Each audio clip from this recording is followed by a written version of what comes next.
আমি আয়া বসছি। এই তোমার আসার সময় হইলো? দরজা লাগাই দিতে দরজা লাগাতে হবে না, সবাই অফিসের বাইরে বের করে দিচ্ছি। তুমি তো জানো প্রতিদিন এই টাইমটা হলে আমি সবাই অফিস থেকে বের করে দিই, তো তুমি কেন লেট করে পাবো? লেট যে কিসের জন্য করি, ওইখানেও তো আমার বউ আছে বুঝছো, একসাথে দুইটা গাড়ি চালানো যায়। দিনের বেলায় চালানো লাগে, আমি রাতের তো বেলায় বলছি কাবিনের যত টাকা লাগে সব আমি দেবো, ওকে শুধু বের করে দাও, তারপর তুমি আমার হয়ে যাও। তাই শোনো, সেটা পরেরটা পরে দেখা যাবে। যেহেতু আমি তোমার বলে আসছি, আগে আগে এই কাজটা করে ফেলি, বাকিটা পরে। হ্যাঁ, কারণ অফিসটা কিছুক্ষণ হয়েছে বের হয়েছে। আচ্ছা, আমি একটা জিনিস বুঝি না, যে তুমি যে আমারে বারবার এই অফিসে ডাকো, হ্যাঁ, তোমার স্বামী কিছু বলে না, জানে না এই বিষয়ে? সে তো জানেই, সারাক্ষণ বাসায় পড়ে থাকে, কি সব করে না করে, মাল খেয়ে টাল হয়ে পড়ে থাকে, সেই সুযোগে আমি কাজগুলো চালাই আনি।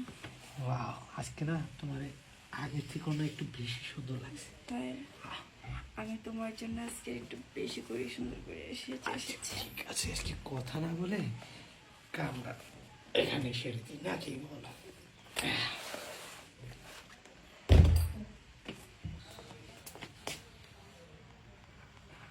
ও, তাহলে অফিসে তুমি এতই বিজি আর এই কাজ চলতেছে, তাই না? তাতে যাও, এই আলমারির ভিতরে ঢুকো, আলমারির ভিতরে কি ব্যাপার? তোমাকে ফোন দিতেছি, ফোন ধরতেছে না কেন? আরে ফোন ধরবো কি, তুমি তো জানোই, দেখো অফিসের কতগুলো পেপারস আসছে, এগুলা দেখতে তো হবে তাই না? অফিসের ভিতরে কি আরো কেউ আছে? আরে না, সবাই লাঞ্চ টাইম তো বের হয়েছে, আমার একটু ফিরতে লেট হয়ে গেছে। ম্যাস। আচ্ছা, জি, আমি যতটুকু জানি তোমাদের এই অফিসে কোনো ছেলে এমপ্লয়ি নেই, কিন্তু ছেলে মানুষের বেল্ট। না, এটা আমি তোমার জন্য কিনে নিয়ে আসছিলাম। আমার জন্য? হ্যাঁ। Very good. আমার এত খেয়াল রাখো তুমি। আমি জানতামই না যে পাখিটা আমার জন্য এত কিছু করে, এত কষ্ট করে অফিসে, কিন্তু আমার জানি কেমন ডাউট লাগতেছে। আচ্ছা, তোমাদের যে আলমারিটা এখানে ফাইল সব, তাই না? হ্যাঁ, আলমারিতে সব ফাইল তো।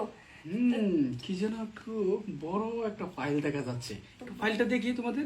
আরে কি কি কি বলতেছো? অফিসের জিনিসগুলো থাকুক না ওগুলো এভাবে। আরে তাতে কি হয়েছে, এখানে তো তুমি ডিউটি করছো, এটা তোমার অফিস, এটা তুমি সামলাচ্ছ, আমি তো তোমার হাজবেন্ড, আমি দেখলে প্রবলেম হবে না? না, চলো একটা বার। দাঁড়াও, তোমার দেখতে হবে না, আমি পেনকে দেখে বলে দেবো ঠিক করার জন্য। পিএনের প্রয়োজন হবে না, ফাইলটা আমি সামলাতে পারবো। ফাইল।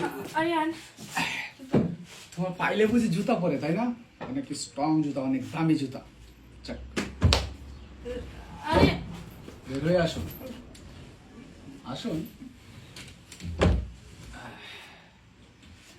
কেন স্যার, আমার কোনো দোষ নাই, আপনার বউই আমার ডাইকে আনছে। সেটা আমি জানি যে তোমার কোনো দোষ নেই, আসলে আমার এই বউর চরিত্রটা কেমন সেটা আমি খুব ভালো করে জানি, আপনাকে কিছু বলবো না। তাহলে আমি ভাগি। দেখো, তুমি যেটা ভাবতেছো আসলে সেটা না। কি বললে? তুমি যেটা বলতেছো সেটা না, কিন্তু আমি আমার এই চোখ দিয়ে যেটা দেখছি সেটা কি মিথ্যে? আমি উপস্থিত এসে এখানে একটা পুরুষকে পেয়েছি তোমার সঙ্গে পোস্টি নষ্টি করতেছে। দেখো, তুমি যা বলতেছো সব ভুল, আর যা দেখছো তাও ভুল। একটা কথা জানো মিম, সমুদ্রের ভিতরে তুমি যত টন চিনি ছড়িয়ে দাও না কেন, সে পানিটা না কখনো মিষ্টি হবে না। আর ঠিক তেমনটা একটা নারীকে তুমি যতটাই ভালোবাসা দাও না, সেই নারীটা তার ভালোবাসাটাও বুঝে না, তার হৃদয় স্থান নিয়ে থাকতেও চায় না। আসলে তোমাকে বিয়ে করাটাই আমার ভুল হয়েছিল। কোথায় ছিলে? সব ভুলে গেছো তাই না? ছিলে তো রাস্তার পাশে পড়ে, সেখান থেকে এনে ভালোবেসে আমার হৃদয়ে স্থান দিয়েছিলাম। তোমার জন্য আমার ফ্যামিলি আমি ত্যাগ করে দিয়েছি, আমার বাবা মার কাছে আমি যাই না, শুধু শুধু তোমাকেই তো ভালোবেসে, তাই না? তুমি বললে আমি চাকরি করব, তোমার জন্য চাকরির ব্যবস্থা করে দিলাম। দেখো আরিয়ান, অনেক ভুল হয়ে গেছে আমার, আমি আর কখনো এরকম করবো না, আমার মাফ করে দাও, এবার মতো প্লিজ মাফ করে দাও, আমি আর এই কাজ কখনো করবো না। তোমার করতে হবে না, যা করার এখন আমিই করব। বুঝতে পেরেছি ভুলটা আমারই ছিল, আব্বু আম্মুর কথা না শুনে তোমাকে বিয়ে করেছিলাম, আর সে সাজা এখন আমি পাচ্ছি।